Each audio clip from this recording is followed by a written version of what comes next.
Yo, balik lagi sama gue Martin, dan ya pada kesempatan kali ini gue akan mengupdate lagi untuk Bitcoin ya. Dan kemarin juga sudah saya update untuk Bitcoin. Kemudian juga beberapa altcoin yang menurut saya masih potensi untuk kita bisa gain cukup besar. Oke. Sebelum-sebelumnya juga ada pembahasan untuk Habar, ya Render, ya dan lain sebagainya. Oke. Dan sedikit reminder juga untuk news event malam ini ya. Di sini adanya continue jobless claim, kemudian ada initial jobless claim, S&P Global US Manufacturing, ya, kemudian ada S&P Global Service PMI, ya, existing home sale sama crude oil inventory. Ini mulai dari jam setengah 9 malam sampai di pukul 11 malam nih. Ada beberapa news event yang perlu diperhatikan ya untuk di malam ini. Dan ya, kita bisa lihat untuk Fear and Greed Index-nya sekarang sedikit menurun di angka 73, mungkin karena kita bisa lihat Bitcoin konsolidasi terus gitu ya. Jadi mungkin market ataupun buyers juga nunggu kalau misalkan ada koreksi gitu ya, jangan FOMO lagi deh gitu. Bisa aja itu terjadi. Oke. Dan yang menarik, BNB ya tancap gas terus ya. Tadi hit itu sampai 6 juta rupiah, teman-teman. Dan mungkin next pembahasan saya akan bahas BNB dan Ethereum. Bagaimana menurut teman-teman, bisa ditulis di kolom komentar bawah video, oke? By the way, kemarin Ethereum udah hit $3.000 ya. Mantap. Cuman sekarang koreksi lagi di 2.900-an. Oke, jadi tanpa basa-basi, saya akan bahas dulu untuk si Bitcoin-nya secara ini dulu aja, teman-teman. Nah, di sini secara weekly, kalau misalkan teman-teman perhatikan Bitcoin secara weekly ya, ini sebelum price-nya itu nanjak, teman-teman nih. Sebelum price itu nanjak sampai di new ATH ya, dari ATH sebelumnya kan di sini nih. Ini ATH sebelumnya. Kemudian dia akhirnya nanjak nih ya sampai $20.400. Yang perlu diperhatikan adalah di sini, teman-teman. Ya, kenapa di sini saya tandai ini di bulan Februari 2017 ya. Di mana di bulan Februari, oke, dia memang adanya kenaikan. Nih. Kenaikan. Sebelum akhirnya setelah kenaikan itu kita bisa perhatikan secara seksama di sini ya. Secara weekly loh, by the way. Dia koreksi dulu nih, teman-teman. Nih, koreksi lagi. Ya. Di sini dia koreksi lagi sebelum dia akhirnya lanjut naik ke new ATH. Oke. Ini di 2017. Kemudian kita perhatikan juga di sini. Ini di Februari 2020. Di sini ada kenaikan dan akhirnya dia koreksi dulu nih. Ya, dia retracement dulu nih di sampai bagian sini. Ya, dia koreksi dulu sebelum akhirnya dia nanjak ke new ATH lagi di 2021, teman-teman. Di sini di Maret ya tuh, Februari Maret 2021. Nah, hal serupa bisa terjadi sebelum nanti kita menjelang next bulan gitu ya, sampai di awal tahun depan. Dimana sekarang memang di bulan Februari dan ya masih adanya chance lah untuk si Bitcoin ini koreksi seperti pergerakan sebelum-sebelumnya nih.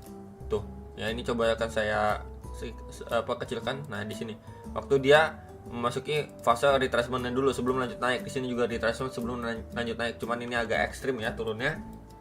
Dan ya, kalau ini pun kita bisa melihat dia adanya retracement ya, setidaknya ekspektasinya dia testing ke sini dulu aja, teman-teman. Nah, di area bawah aja di sini. Jadi adanya dia retracement sedikit. Ya, kita nggak ngomongin dam sampai bawah gitu ya. Cuman minimal sebentar dia retracement aja sampai sini gitu ya. Sebelum akhirnya perlahan lanjut naik menuju new ATH. Ya, new ATH-nya berapa, bro? Target pribadi 100.000 ke atas, teman-teman. Oke.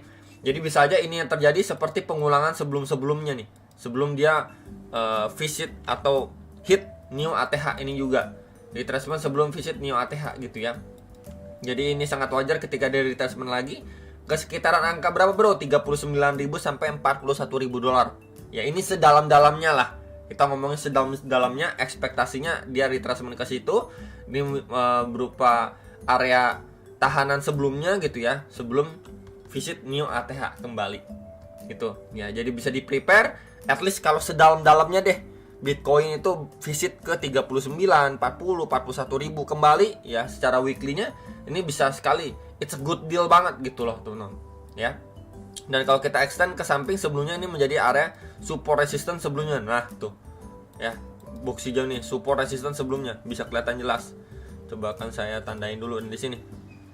Resistance, support ya, resistance, and then support. Ya, jadi clear banget di sini. SNR sebelumnya secara weekly dan ya masih potensi aja untuk divisit sama si Bitcoin.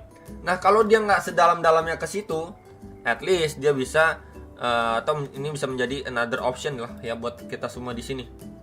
Nah, ini tuh di sekitar 46.600-an sampai 48.000 dolar. Oke, tinggal diperhatikan dua area ini before si Bitcoin tancap gas kembali.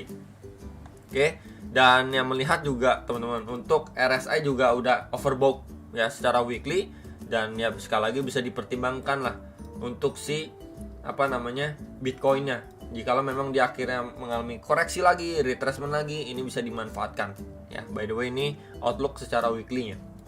Next, ini kalau kita lihat secara daily masih belum kemana-mana, teman-teman, masih belum kemana-mana. Kita bisa perhatikan sekali lagi di sini cuma sideway aja tuh, bikin ranging sideway aja, teman.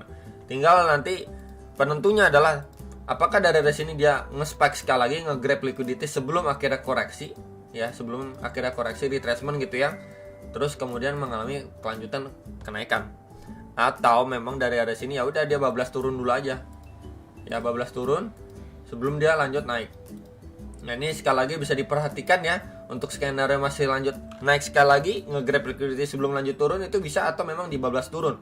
Intinya adalah ketika mengalami koreksi, area-area ini bisa sekali dipertimbangkan, atau buat teman-teman yang mau di CA, mau buyback lagi dan lain sebagainya, it's okay, buat di spot juga nggak apa-apa teman-teman ya.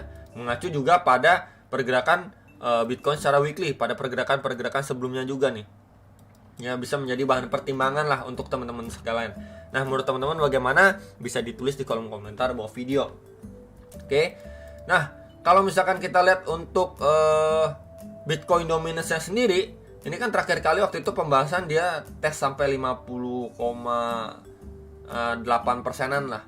Ya, ini berpotensi mengalami pemantulan, dan ya, here we go. Kita melihat dia adanya pemantulan dan altcoin-nya lumayan ketahan ya, karena pemantulan si Bitcoin dominance ini. Nah, cuman yang menarik adalah yang perlu diperhatikan untuk pos saat ini adalah, ini by the way pembahasan Bitcoin dominance ini sempat kita bahas juga ya pada beberapa video yang lalu, dan ini menjadi area obstacle-nya si Bitcoin dominance saat ini. Oke, jadi kalau misalkan dari area sini dia mendapatkan retracement kembali ya, maka untuk altcoin-nya akan kembali tertahan ya, apalagi kalau dari sini dia mampu break area ini berapa, ini di sekitar 54,06 sampai 54,6% untuk si Bitcoin dominance-nya. Ini by the way secara daily loh teman-teman. Nah, ini sekali lagi bisa diperhatikan dan diantisipasi.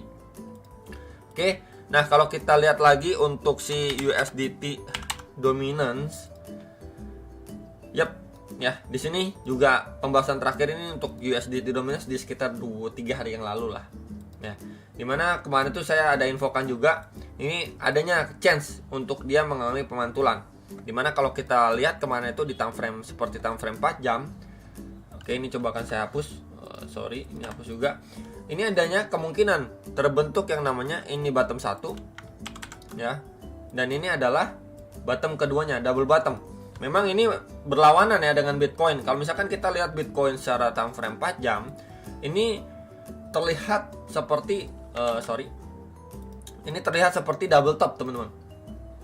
Oke, ini terlihat seperti double top ya. Ini top 1 dan ini top 2. Tentu sangat berlawanan ya. Ini adalah bullish pattern ya, double bottom, dan ini adalah bearish pattern, double top ya. Tinggal diperhatikan sekali lagi untuk si USD dominance, dimana ini dia juga adanya neckline juga nih dari double bottomnya. Tinggal kita lihat bersama-sama apakah dari area sini dia mampu break ya, retest untuk ngejar 5,45% sampai di 5,5%-nya. Ya, kalau misalkan ini yang terjadi, maka kita akan melihat untuk si Bitcoin-nya akan koreksi lebih bawah ya, at least terdekat ngejar dulu area 49.000 sampai 50.000 dolar untuk si Bitcoin-nya. Ya, jadi memang biasanya USD dominance itu berjalan berlawanan arah lah dengan Bitcoin. Next, ini untuk pembahasan terakhir untuk si ETH per Bitcoin. Jadi memang ini kita harus melihat untuk si dominasi si Ethereum tersendiri terhadap Bitcoinnya, dimana rumusnya adalah untuk Ethereum kalau misalkan dia secara dominasi lebih mendominan terhadap Bitcoin, maka kita bisa melihat penguatan si Ethereum itu lebih menggila ya ketimbang si Bitcoinnya. Contoh seperti apa? Contoh Bitcoinnya itu sideways atau cuma naik 1%, Ethereumnya kita malah lihat dia outperform ya, naik sekitar 3%, 4%. Ya kurang lebih seperti itu gambarannya. Nah, yang menarik adalah untuk ini secara weekly by the way. Ya, the bigger picture-nya dia ini mampu bertahan nih ya di level support resistance sebelumnya di sini. Ya di box hijau ini di sekitar 0,05251. Oke. Dan ini adalah beberapa range ataupun ATH-nya dia. Yang perlu kita perhatikan untuk posisinya saat ini adalah di sini terbentuk sebuah trendline resistance. Tuh. Ini rapi banget resistennya. Oke. Di sini juga adanya trendline support dan dia bergerak di dalam sebuah channel turun. Ya, jadi ini juga menjadi salah satu faktor juga kenapa si Ethereum-nya itu nggak mampu perform lebih bagus ketimbang Bitcoin secara konsisten gitu ya. Karena kita bisa juga untuk Ethereum terhadap Bitcoin juga terus mengalami pelemahan.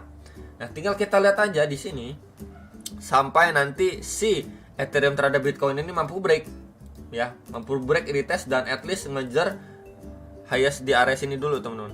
Sebentar saya tandain di sini. Oke. Nah, di sini.